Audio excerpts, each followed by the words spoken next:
السلام عليكم ورحمة الله وبركاته. بسم الله الرحمن الرحيم. نحمده ونصلي على رسوله الكريم. أما بعد. Today, in the surah that we recited, the 9th juz, Allah subhanahu wa ta'ala speaks in detail about the story of Musa alayhi salatu wassalam. So Allah subhanahu wa ta'ala begins and he talks about different elements of his life. And one of the elements he speaks about is when Sayyidina Musa alayhi salatu wassalam, he spoke to Allah. He had a conversation, he heard Allah in Allah's original voice. And this only happened 2 or 3 times. This didn't happen every single time he received revelation. It only happened 2 or 3 times. Now Sayyidina Musa alayhi salatu wassalam, when he was talking to Allah subhanahu wa ta'ala, he says, Ya Allah, I desire to see you. And Allah says, Lan tarani. He says, you're not going to be able to. He says, no, but I want to see you. You know, when you talk to someone online, you're texting them on Snapchat and Instagram and TikTok. Finally, you want to see them as well. So Musa alayhi salam wanted to see Allah subhanahu wa ta'ala. Allah says, Lan tarani, you can't see. He says, no, Ya Allah, I want to see you. Allah says, okay, I will reveal a glimpse of myself to the mountain in front of you.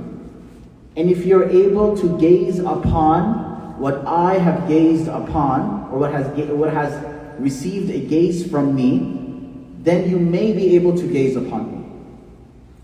So just to describe who Allah is Nur. He is light. And the Nur of Allah subhanahu wa ta'ala has 99 barriers in front of it, hijabs. And each hijab is made of Nur as well, which shield the internal Nur of Allah subhanahu wa ta'ala. If any of those hijabs were removed, the 7 heavens and the 7 earth would turn to ashes. So when Musa alayhi salatu wasalam asks to see Allah, Allah reveals just a needle's amount by lifting one of the veils upon the mountain, and the mountain turns into smitherin, and Musa alayhi salam فَخَرَّ Musa sa'iqa, Musa alayhi salam faints. I'm going to continue from here in a second, but I want to say that on the day of judgment, when we will all enter Jannah, and Allah will say to us, tamannaw, desire. It will be the day of Jumu'ah, and everyone will be there, inshallah. From Adam alayhi salam to the last man who enters paradise, from Hawa to the last woman who enters paradise. And Allah subhanahu wa ta'ala will say, tamannaw, ask. And people will say, Ya Allah, you have given us everything. And Allah will say, is there nothing else that you desire? Say, no. In Jannah we have everything. The hadith says that the people will turn to the ulama. وَهُمْ يَحْتَاجُونَهُمْ كَمَا يَحْتَاجُونَهُمْ فِي الدُّنْيَا. That they will be in need of the scholars even in Jannah, just the way they were in need of them in the dunya, is the narration. And the scholars will say, Allah, there's one thing left. And Allah will say, what is that one thing? And they will say, Ya Allah, we haven't seen you. And at that time Allah will do His tajalli. That Allah will proclaim Himself in the manner Allah knows. And Allah describes this in the Quran. وُجُوهٌ يَوْمَئِذٍ نَاظِرَةٌ إِلَىٰ رَبِّهَا نَاظِرَةٌ. On that day faces will be lit after seeing their Allah themselves. So the Sahaba said, Ya Rasulullah, wouldn't it be difficult for everyone to see Allah? Everyone will be running to see Allah. And Allah, Nabi alayhi salam said, no. He said, أَفَلَا تَرَوْنَ الْبَدْرَ. Do you not see the moon? Everyone can see the moon from where they're standing. In just the same way, everyone will be able to have a glimpse of Allah subhanahu wa ta'ala from wherever they are. Now the next part of the story, and again, this is not in chronological order, okay? After Musa alayhi salam speaks to Allah subhanahu wa ta'ala one time, Banu Israel also said, we want to hear Allah as well. So never ask for a miracle, because a miracle always has a price. If you noticed, every nation that asked for a miracle, they ended up paying a price for it. The people of Thamud asked for the miracle of a camel, and they ended up destroyed. The people of Banu Israel asked for miracle upon miracle, and they became misguided. And every nation, whenever they ask for a miracle, that's why you only turn to a miracle when there is a dire need. You know, this is not something that Allah, I want to see it, I want to experience it. You don't test Allah's limits. So Sayyidina Musa alayhi salatu wasalam, he goes and he says that, he tells them, I spoke to Allah. He says, we want to speak to Allah too. We want to hear Him as well. And Musa alayhi salam said, are you thick in the head? What do you mean you want to talk to Allah? So no, we want to hear Him. So Allah said, okay, I will let you pick 70 people amongst them. And they can come and they can hear me. So 70 were brought, and 70 heard Allah subhanahu wa ta'ala. Now Banu Israel wasn't a normal group of people anyway. So they were like, no, we want to see Allah too now. And when they said that, Allah subhanahu wa ta'ala sends down a shock upon them, and all 70 died. So Musa alayhi salam turns to Allah and says, Ya Allah, if I go with 70 and come back with none of them, the entire Banu Israel, you know how they are. أَتُهْلِكُنَا بِمَا فَعَلَ السُّفَهَا مِنَّا, Ya Allah, will you destroy us from what the stupid people amongst us did? If you want, Ya Allah, you can. This is a fitna, this is a test from you. So Allah brings those 70 back to life. Now do you recognize how Musa alayhi salam asked to see Allah? He wasn't reprimanded, but those 70 were. It's the relationship. Musa alayhi salam was Kalimullah. He was the one who spoke to Allah. He constantly conversed with Allah subhanahu wa ta'ala. And he was close to Allah. So when he turned to Allah and he said, Ya Allah, I want to see you, then that's fine. But the general person didn't have that relationship.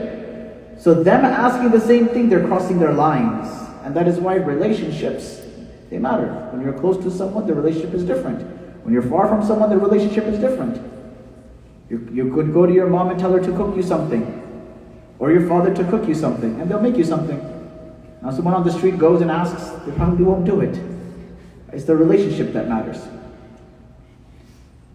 So now the next thing is that Sayyidina Musa alayhi salatu wasalam, he goes back to Banu Israel. And Banu Israel had, the stories of Banu Israel in the Quran are many. And therefore 3 tiers of people. The stories of the laymen of Banu Israel are for the laymen of our ummah. The stories of the scholars of Banu Israel are for the scholars of this ummah. And the stories of the prophets of Banu Israel is for Rasulullah sallallahu alaihi wasallam, for his motivation. One of the things that Banu Israel did was that, what is Banu Israel's holy day? Does anyone know? What is their holy day?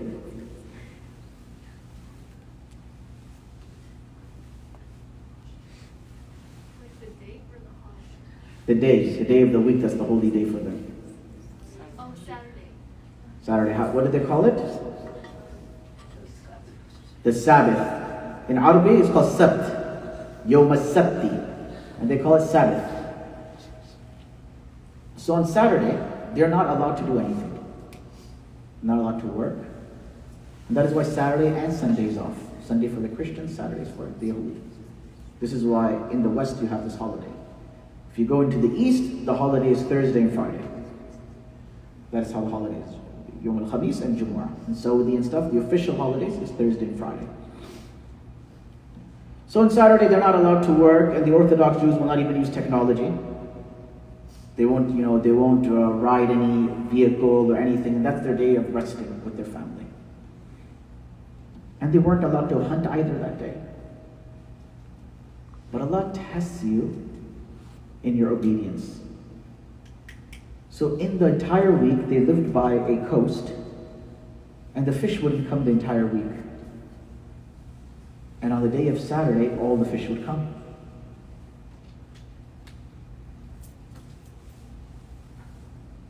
It's like the DMs are dry the whole time, and then Ramadan time comes, and they're filled. So what did they do? They said, okay, we won't fish on Saturday, but we will leave our nets on Friday. So when the fish come to shore, they'll get stuck inside, and then on Sunday, we will take it out. So they're playing with Allah's commands.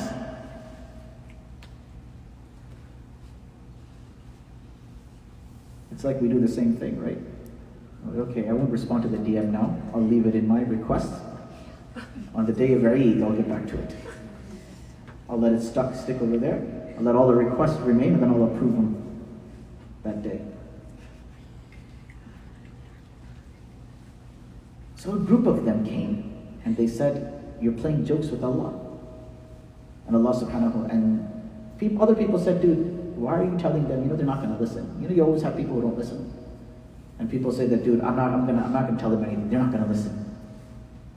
So they said it to that group that was advising them to not do this. They said, "They're not going to listen." He said, "Ma'adiratan ila rabbikum."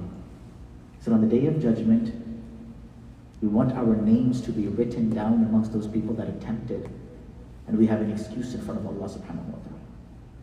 I remember when I was about 17 years old, we were in a masjid. We were in madrasa, and there was a masjid that there was some fitna happening in the masjid, and it was about to be taken over by some people, and it was a Sunday morning, and it was the day we were all off. So they said we needed to show support, and we needed to have as many heads as we can to show support that, no, we agree with this party in the masjid.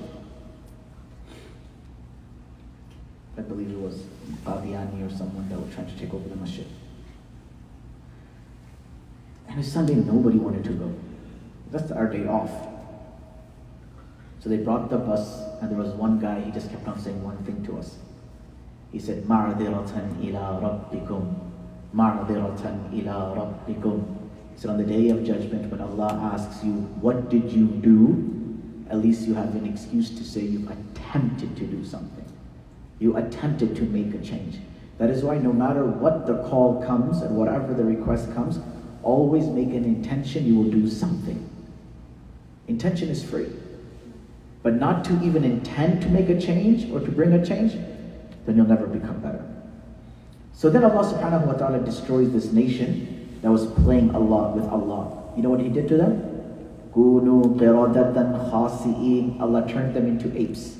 And Allah turned them into pigs. And they lived for 3 days. And after 3 days they all died. None of them had children. And now some people say that, oh, maybe we are related through apes because, it's the Banu Israel, they're turned into apes. So no. None of them had children. It wasn't that there was King Kong and Diddy Kong and they're all raising children at home. No. 3 days and then they died after 3 days. So what we learn from Banu Israel is that they didn't have adab. One of the biggest things Banu Israel lacked was adab. I'll give you an example. وَإِذْ قُلْتُمْ يَا مُوسَى لَن نَّصْبِرَ عَلَى طَعَامٍ وَاحِدٍ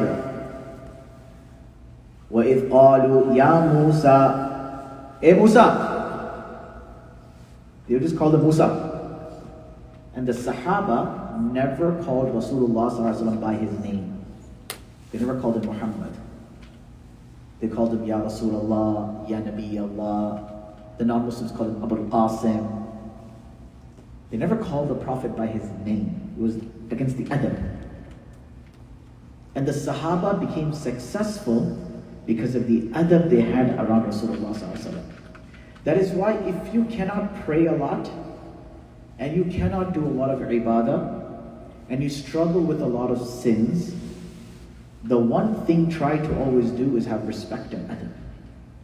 Because your respect and adab will propel you at times where your ibadah is deficient, your respect and adab will propel you. And I'll give you 2 examples of this. Bishr Hafi became a very big scholar, muhaddith, teacher of Imam Tirmidhi and those likes. How did he become a big scholar? He was just a random person who used to party all the time. What did he do? He saw on the floor the name of Allah on the floor.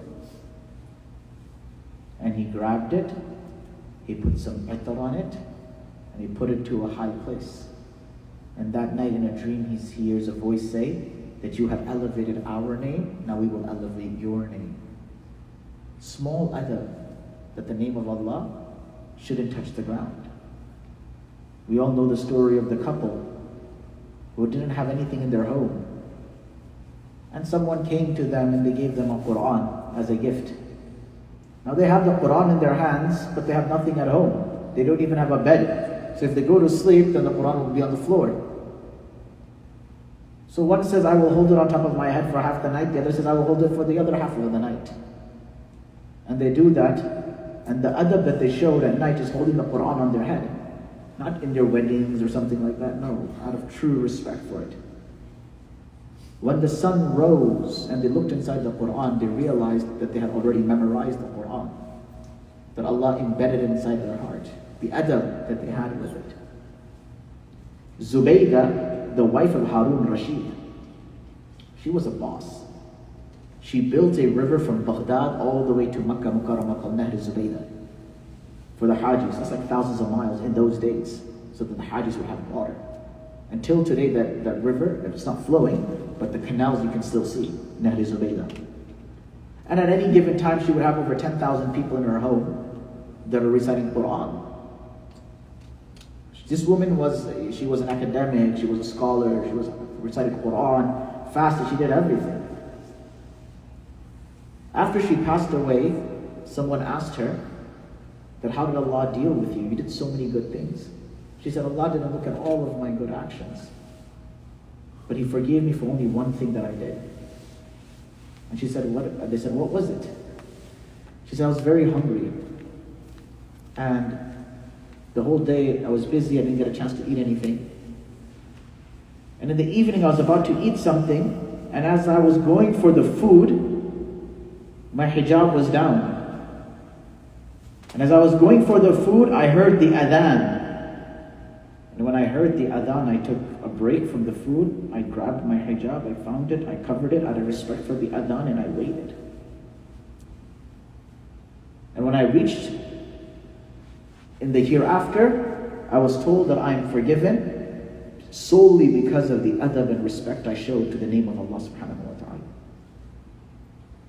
وَمَنْ يُعَدِّمْ شَعَائِرَ اللَّهِ فَإِنَّهَا مِنْ تَقْوَى الْقُلُوبِ. Allah says, whoever respects those things that remind you of Allah, that is from taqwa. Now what happens if you don't have respect?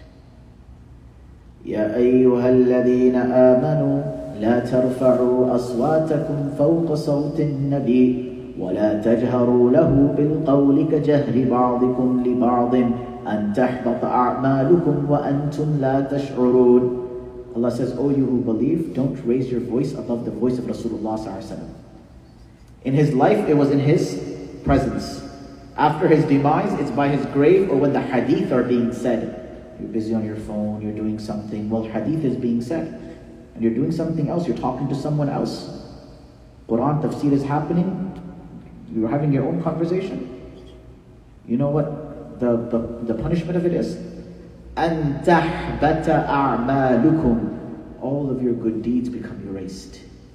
وَأَنْتُمْ لَا تَشْعُرُونَ. And you won't even know that you became bankrupt out of your disrespect.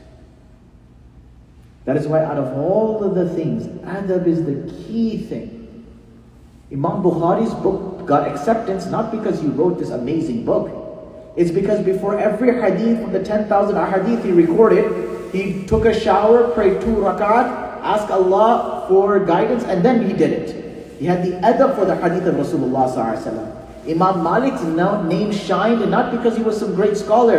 It was because you could not hear the page flip. And today when the hafid is going, you can just hear.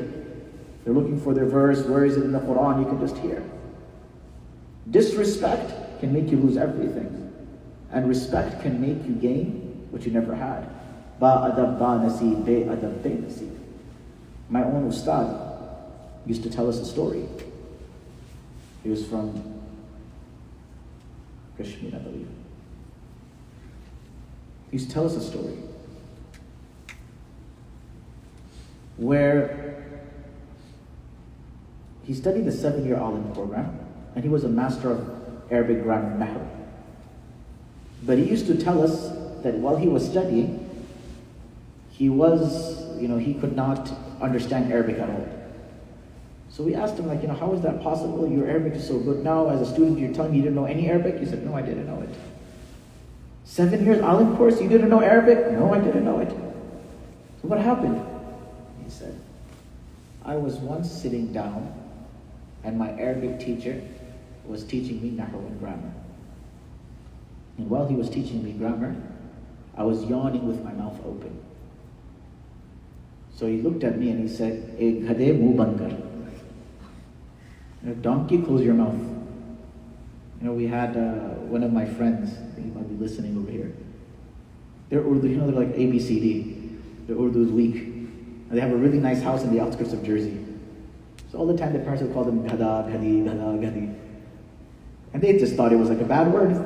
It means donkey in Urdu. So one day there was a donkey in the backyard. So the mom said, look, beta, there's a Ghada out there. He's like, Mom, you can't call that a Ghada. So mean. And they're like, no, beta, that is what I got. You've been calling us a donkey this whole time? So he says, Ek ghade muh band kar. No, oh donkey, close your mouth. He said the next day, that same teacher was yawning with his mouth open. And I thought to myself, that you just called me a donkey yesterday. And today you're doing the same thing. This is my own teacher. He said, Wallahi, that day I felt as if something left my heart and I could not understand Arabic again until later on I did tawbah, found that teacher, asked him for forgiveness and for what I had said at that time. In my own life, I have seen classmates and friends who were brilliant. Brilliant. I'm telling you, we had some people in our school that their average was so high. It was either 9900, that one time the boy thought he was going to get less than 90, so he said, I'm not going to take the test. And he got a 0. And wallahi, he still got second place. That's how high his average was. I remember he got 96 one time and he got angry and ripped the paper up. But he was smarter than most of the teachers. He had the intellect, but he didn't have the adab. He had knowledge. We studied books by him. That's how smart he was. We couldn't understand the teacher explaining it to us, so we would go afterwards to him, and he teaches the whole thing. But today, no khidmat of the deen. MashaAllah, very wealthy and everything in there. The dunya, he's excelled. But the deen, he's left behind. He's one of those people that if he was to walk in here and speak, illa mashallah, maybe 1 or 2 people would be able to combat him in his academia and knowledge. But because of no adab, Allah subhanahu wa ta'ala robbed him of the opportunity of serving the deen. And if you are ever in the opportunity of doing khidmat of the deen, never take it like a burden, take it like an honor.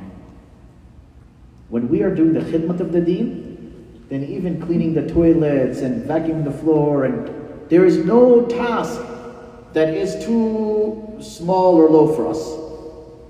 Everything for us is because it's for Allah's sake. So everything becomes fine. I remember one of my friends, Sheikh Jibali. You know Sheikh Jibali from McKinney? You guys know him? He's a good friend of mine. We were once at a masjid, and somebody spoke to him very rudely. He came for donations, and someone spoke to him very rudely. So afterwards, I was very apologetic, and I said, Sheikh, I'm so sorry this happened to you. He said, Wallahi, Mufti Wasim, this is for Allah's sake. And even if he was to slap me on the face, I would not feel bad because this is for Allah's sake. In front of Allah, I am nothing. And for him, there is nothing that I cannot do. And for the khidmat of his deen, there is nothing that I cannot do. Anyway, Jazakallah khair, subhanahu wa ta'ala, alhamdulillah rabbil alameen. Inshallah, tomorrow 6:15, we will have our Asr Salah and our majlis after that, inshallah.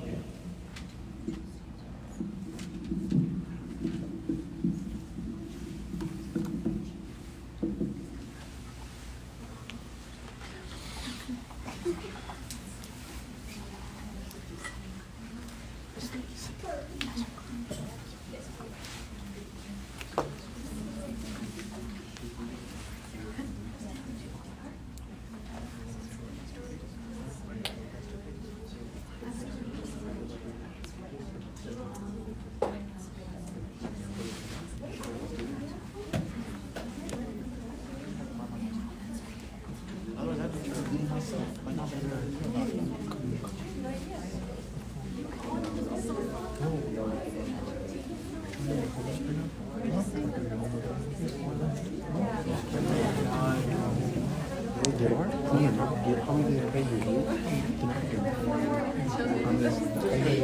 Right there too. How should I do? How should I do this?